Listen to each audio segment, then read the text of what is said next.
Vous écoutez Europe 1, il est 9h30. Le journal des médias avec Thomas Joubert. Bonjour Thomas. Bonjour, à la une ce matin, Julien Lepers a-t-il décidé d'attaquer France Télé en justice? Les négociations patinent entre LCI et le CSA, et puis M6 enterre son émission qui est la taupe. Et on commence avec Julien Lepers qui réagit aux informations selon lesquelles il attaquerait France Télé en justice. C'est l'Express qui fait cette révélation cette semaine. Selon l'hebdomadaire, l'animateur évincé de questions pour un champion aurait décidé de saisir les prud'hommes. L'Express relate que la directrice de France 3 lui aurait aussi lancé qu'à 66 ans ça suffisait dans un pays qui compte 5 millions de chômeurs. Alors Julien Lepers a réagi hier sur le blog jean-marc-morandini.com. Il ne confirme ni n'infirme ces informations en précisant que les affaires juridiques sont des affaires privées qui ne concernent en aucun cas les médias. Au passage, il fustige l'Express qui croit toujours mieux savoir que les personnes concernées selon lui. C'est ce journal qui avait relaté une discussion que la présidente de France Télé aurait eue avec Julien Lepers à son arrivée en lui déclarant qu'elle ne l'aimait pas. Une discussion qui avait déjà été démentie par Julien Lepers. Et puis cette information exclusive, M6 décide de ne pas renouveler l'émission qui est la taupe. Le jeu d'aventure présenté par Stéphane Rothenberg et produit par Endemol n'avait pourtant pas trop mal marché l'été dernier, mais selon nos informations, M6 a finalement décidé de ne pas signer pour une deuxième saison. Pour cet été, la chaîne préfère se concentrer sur l'Euro 2016 de foot qu'elle codiffusera avec TF1. Dans Qui est la taupe, un des participants était un complice de la production. Le but pour les candidats était de le démasquer. Voilà, Stéphane Rothenberg sera notre invité lundi. On aura l'occasion de lui poser la question autour de l'arrêt de cette émission.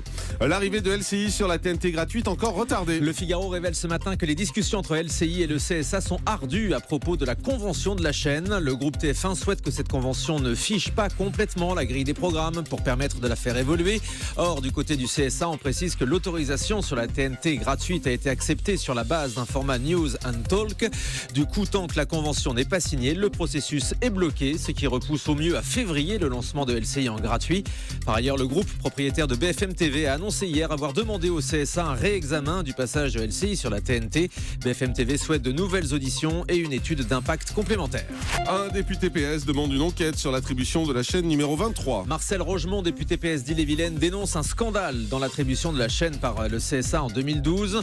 Il demande donc une enquête parlementaire sur le sujet. Pour rappel, le canal avait été attribué à l'homme d'affaires Pascal Ouzelot.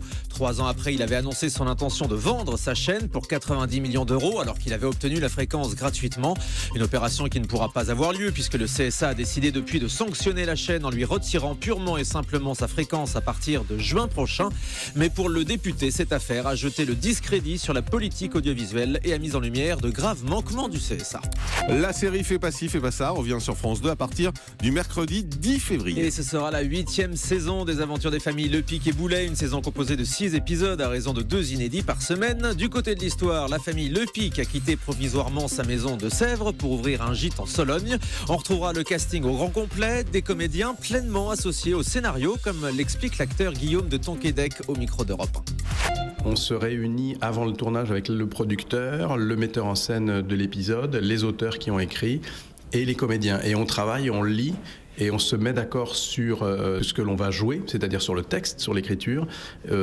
C'est assez unique dans l'histoire des séries françaises qu'il y a un débat comme ça, un vrai débat, pour se mettre d'accord pour comment on va raconter l'histoire, c'est-à-dire comment on va orienter les dialogues, les intrigues de chacun des personnages pour les rendre les plus vraies possibles, les plus fortes et les plus drôles. Cette saison, il y a un retour aux fondamentaux, c'est vrai, qui est les deux familles, les voisins et les rapports à l'intérieur de la famille, l'éducation, les rapports parents-enfants. France 2 confie un nouveau téléfilm à Patrick Sébastien. Après Monsieur Max et la rumeur, diffusée en 2014, Patrick Sébastien tourne une nouvelle fiction pour France 2, ça s'appelle L'affaire de Maître Lefort. L'animateur incarnera un avocat chargé de défendre un ami d'enfance accusé du meurtre de sa femme. Le scénario et les dialogues ont été coécrits par Patrick Sébastien. Le tournage a commencé le 6 janvier dernier et se déroule jusqu'au 3 février. TF1 renouvelle la série française Contact. Diffusée en décembre dernier, les 2 premiers épisodes de cette fiction policière avaient fait une bonne audience. Du coup, la chaîne vient de donner son feu vert pour la production d'une saison complète de 6 épisodes. Le comédien Thomas Joannet reprendra son rôle de consultant français du FBI qui parvient à résoudre des enquêtes grâce à un don, puisqu'en touchant des objets, il peut voir les souvenirs laissés par leurs propriétaires.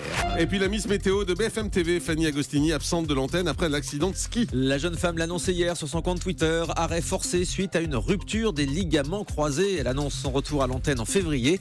Fanny Agostini s'est blessée pendant ses vacances au ski aux États-Unis après un choc avec un snowboarder. Et on termine avec le chiffre du jour. 50, comme les 50 ans du Super Bowl, la finale du championnat de foot américain, l'événement sportif le plus suivi au monde, aura lieu le 7 février prochain, diffusé en France en pleine nuit sur W9. Alors on n'en sait plus sur le spectacle de la mi-temps, c'est ce qui nous intéresse davantage que le sport, on est d'accord. Alors on savait que Coldplay avait été choisi pour le show et on a appris hier que le groupe sera accompagné sur scène de Rihanna et de Beyoncé, rien que Pas ça. mal. Les deux. Ouais, vous préférez Elles sont Rihanna concurrents ou Beyoncé? Bah Beyoncé, non Rihanna. Voilà. Parce que je la reconnais, alors que l'autre je la reconnais pas. Elle se noie dans un flot de chanteuses américaines dont je ne reconnais pas la voix. Taisez-vous, on écoute.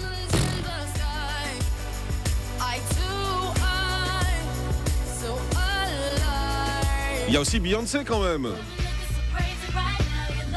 Mais ça ressemble à Shakira, à n'importe qui ça. Vous voyez ce que je veux dire? Ouais, comme vous ressemblez à Maryse aussi. Bah oui, bah tant mieux.